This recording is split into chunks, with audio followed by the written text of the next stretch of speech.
ሰላም የማወቅ ደጉ ተከታታዮች እንዴት ናችሁ? እንኳን ወደዚህ ቻናል በሰላም መጣችሁ። ረዴት እባላለሁ።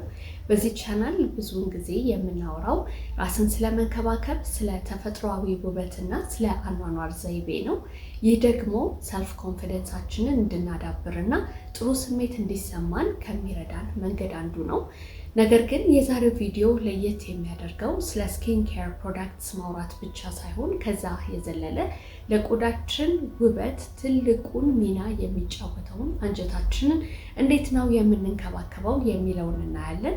ጥናቶች ምን ይላሉ? እንዲሁም ደግሞ የራሴን ልምድ አካፍላችኋለሁ።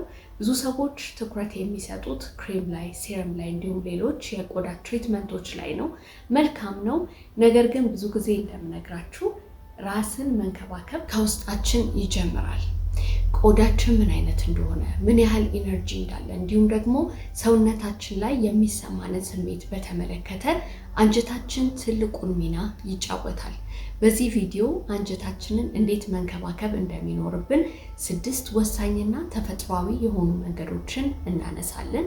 እንዲሁም ደግሞ አንጀታችንና ቆዳችንን ምን አገናኘው፣ አንጀታችንን መንከባከብ ምንድን ነው የሚጠቅመው፣ እንዴትስ ነው መንከባከብ ያለብን እናወራለን ማለት ነው። ምንም አይነት ሜዲካል ተርም መጠቀም አይጠበቅብንም። ኮምፕሊኬትድ የሆኑ ሳይንስን ማየት አይጠበቅብንም። ግን በቀላል መንገድ አንጀታችንን እንዴት ነው ጤናውን መጠበቅ የሚኖርብን የሚለውን አጠቃላይ የሆነ እውቀት ከተጻፈ ላይ ያነበብኩትን እነግራችኋለሁ። አሁን የምነግራችሁ 6ቱን ሀቢቶች በየዕለቱ የምትተገብሩ ከሆነ በጣም በአጭር ጊዜያት ውስጥ የቆዳችሁን ታሪክ ትቀይራላችሁ። እናንተ ራሳችሁ እጃችሁን ባፋችሁ ጭናችሁ እስክትገረሙ ድረስ ቆዳችሁ ግሎ ማድረግ ይጀምራል። ስለዚህ ዝግጁ ከሆናችሁ ሻይ ወይንም ቡና ይዛችሁ እየጠጣችሁ ሪላክስ አድርጋችሁ እስከ መጨረሻው እንድታዳምጡኝ እነግራችኋለሁ። 6ቱን ነጥቦች ከማንሳቴ በፊት ግን መጀመሪያ የአንጀታችንን ጤና መጠበቅ ለምን አስፈለገ የሚለውን በትንሹ እንመልከት። አንጀታችን ምግብ ለመፍጨት ብቻ ሳይሆን የሚያገለግለው የሰውነታችን ሴንተር ነው። አንጀታችን ደስተኛ ሲሆን ተገቢውን የሆነ ኒውትሪየንትስ በሙሉ ትክክለኛ በሆነ መንገድ አብዞርብ ማድረግ ይጀምራል። እንዲሁም ደግሞ አላስፈላጊ የሆኑ ነገሮች ከሰውነታችን በተገቢ መንገድ ይወገዳሉ። ይህ በሚሆንበት ሰዓት ደግሞ ቆዳችን ፍሬሽ እና ብራይት ይመስላል፣ ውስጣችን ይረጋጋል፣ ባላንስ ያደረገ ስሜት ይሰማናል ማለት ነው። በተቃራኒው አንጀታችን ጤናማ ካልሆነ ደግሞ ቆዳችን ይገረጣል፣ ደብዛዛ የሆነ መልክ ይኖረዋል። በአጠቃላይ የቆዳችን ብልሽት እዛ ጋር ይጀምራል። የቆዳ መበላሸት ብቻ ሳይሆን የሚገጥማችሁ የሆድ መነፋት ይገጥማችኋል። ውስጣችሁ ሰላም አይሰማችሁም። ኢነርጂ ስለማይኖራችሁ ድካም ይሰማችኋል። አንጀትን ልክ እንደ አፈር አድርጋችሁ አስቡት። ጤናማ የሆነ አፈር ላይ የሆነ እጽዋት ሄዳችሁ ብትተክሉ በጣም ቆንጆና ጤናማ ሆኖ ያድጋል። ነገር ግን በተቃራኒው ጤናማ ያልሆነ አፈር ላይ እጽዋት በምንተክልበት ሰዓት ጤናማ ሆኖ ያ እጽዋት ለማደግ ስትራግል ያደርጋል። ይሄ ከቆዳችን ጋር ተመሳሳይ ነው። የፈለገ ያንን እጽዋት ውሃ ብታጠጡት አፈሩ ጤናማ ካልሆነ ጤናማ ሆኖ ለማደግ ይቸገራል። ቆዳችንም ምንም ያህል ኤክስፔንሲቭ የሆኑ ፕሮዳክቶች እላዩ ላይ ብታደርጉ የአንጀታችሁ ጤና ትክክል ካልሆነ ውጤት የለውም። የቆዳችሁ መበላሸት መሻሻል አታዩበትም። ለዛ ነው በጣም ብዙ ሰዎች ማአት ነገር ሞከርኩኝ ነገር ግን ምንም አይነት ውጤት ላመጣ አልቻልኩም የሚሉት። ውስጣቸውን ስለማይንከባከቡ ወይም ደግሞ ውስጣቸው ያለውን ችግር በትክክል ስለማያውቁ ነው ለቆዳቸው መፍትሄ የማያገኙት። ስለዚህ እንዴት ነው አንጀታችንን መንከባከብ የምንችለው? አሁን 6ቱን ነጥቦች ማንሳት እንችላለን። የመጀመሪያው የሞቀ ውሃ ጠዋትና ማታ መጠጣት ነው። ቀላል ሊመስል ይችላል፣ የሚያመጣው ውጤት ግን የሚገርም ነው። ጠዋት በባዶ ሆዳችሁ ሁል ጊዜ ከእንቅልፋችሁ ስትነሱ የሞቀ ውሃ 1 ማግ መጠጣት ልምድ ይኖራችሁ። ከመተኛታችሁ በፊት እንደዚሁ 1 ማግ የሞቀ ውሃ መጠጣት አለባችሁ። ይሄ ምን ማለት መሰላችሁ? ልክ አሁን ጠዋት ላይ ስትነሱ ሰውነታችሁ ለረጅም ሰዓታት እረፍት አድርጓል። ስለዚህ ጠዋት ተነስታችሁ ቀዝቃዛ ውሃ ጠጥታችሁ አንጀታችሁን ከምታስደነግጡት የሞቀ ውሃ ጠጡና ሪላክስ እንዲያደርግ እርዱት። ይሄ ምን ማለት ነው? ልክ ተነስተን ስንንጠራራ ወይንም ደግሞ ስትሬች ስናደርግ የሚሰማን ስሜት አለ አይደል? ሪላክስ እናደርጋለን አይደል? ሆዳችንም ልክ እንደዚህ አይነት ስሜት ነው የሚሰማው። ማታ ደግሞ ያንን በምንጠጣበት ሰዓት ውስጣችንን እጥበት በሉት ቅባት ይሆናል የበላችሁት የተለያየ የበላችሁትን ነገር ሙልጭ አድርጎ ያስወጣላችኋል። የምግብ መፈጨት ስርዓት በቀላሉ ይስተካከላል። የሆድ ድርቀት አያጋጥማችሁም። ከውስጣችን ያለው መርዛማ ነገር በሙሉ ተገቢ በሆነ መንገድ በቀላሉ ይወጣል። ያ ሲሆን ቆዳችን ሳይወድ በግዱ ማብራት ይጀምራል። ናቹራሊ ግሎ ማድረግ ትጀምራላችሁ ማለት ነው። ማታ ማታ የሞቀ ውሃ መጠጣት ደግሞ ሌላ ምሳሌ ልስጣችሁ። ለምሳሌ ቅባት በልታችሁ ሳህናችሁን ልታጥቡ ስትሄዱ በሞቀ ውሃ ነው ቅባቱን የምታስለቅቁት ወይንስ በቀዝቃዛ ውሃ? ቅባት ያለውን ሳህን በሞቀ ውሃ በምታጥቡበት ሰዓት ሙልጭ አድርጎ ወዲያውኑ ያስወግድላችሁ የለ? ውስጣችሁንም ልክ እንደዚህ ነው እጥብ የሚያደርግላችሁ ማለት ነው። የዛኔ ፊታችሁ ያበራል። አላስፈላጊ የሆኑ ጥቁር ነጠብጣቦች እንዲሁም አላስፈላጊ የሆኑ ነገሮች ቆዳችሁ ላይ መውጣት ያቆማሉ። እንዲሁም ደግሞ በጣም ኤነርጄቲክ ትሆናላችሁ። ውስጣችሁ የተረጋጋ ይሆናል። ጥሩ ፊሊንግ ይኖራችኋል። የሆድ መነፋት የሚያስቸግራችሁ ከሆነ ድርቀት የሚያስቸግራችሁ ከሆነ ከዚህ ትገላገላላችሁ። ለዚህ ደግሞ የኤዥያ ሰዎች ምስክር ናቸው። የኤዥያ ሰዎችን ብትመለከቷቸው ይሄ የህይወት የዕለት ዕለት ተግባራቸው ስለሆነ ቆዳቸው ከርቀት ነው የሚያበራው። ሁለተኛው የአንጀታችንን ጤና የምንጠብቅበት መንገድ አመጋገባችን ነው።